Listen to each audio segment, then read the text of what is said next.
Meanwhile, the other thing they have to do this fall at the White House is figure out how to finesse, once again, as you suggested, Neil, the debt ceiling. And they need a functional Congress, particularly a functional Senate, to do that. The Senate didn't look so functional for a while this week until they pulled back from the brink. I don't know whether what we've got here is a Senate where everybody's excised the demons, or one where the demons will be back in the fall when the debt ceiling comes up and when the budget has to be resolved and when a successor to Ben Bernanke has to be confirmed.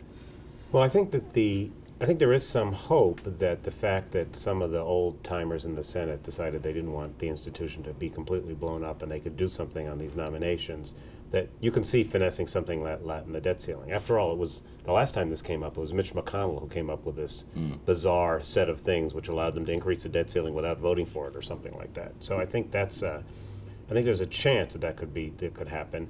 I don't sense the Republicans really want another confrontation over the debt ceiling. I could be wrong, but I don't think that one worked out. So what's the finesse?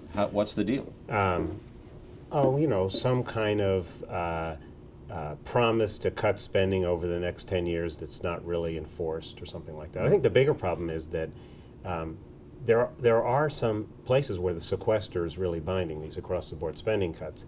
And if those don't get fixed as part of a debt ceiling deal, then we'll have another year where there's ratcheting down, whether it's in the military or housing subsidies and stuff. And I think that's going to be a harder thing. If you could get that done, I think they could do something on the debt ceiling. I mean, the last time they did it, they basically said, we're not raising it, we're just suspending it for 6 months. Yeah, there are a lot of finesses, but the one that's going to be tough to finesse, they did fix the problem with presidential appointments this week. There was an agreement. President Obama is getting his labor secretary, he's getting his head of the Consumer Financial Protection Bureau, he's getting his NLRB picks.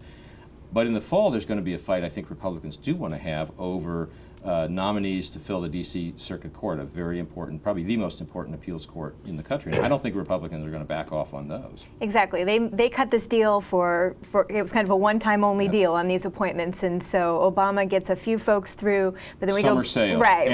But then we go back to the drawing board and start all over again on judicial appointments. And I mean, Republicans have already signaled, they've already laid down their markers on the Circuit Court, and so they're not going to back off of that. And so, I mean, Obama should enjoy this week with with the confirmation of a few folks, but I think most of whom leave or at least the cabinet secretaries go when he goes. The thing about judges is they last forever. Right. Which is why that's the one they play. They shoot with real bullets when they have that argument, and we haven't gotten there yet, and we're going to get there this fall.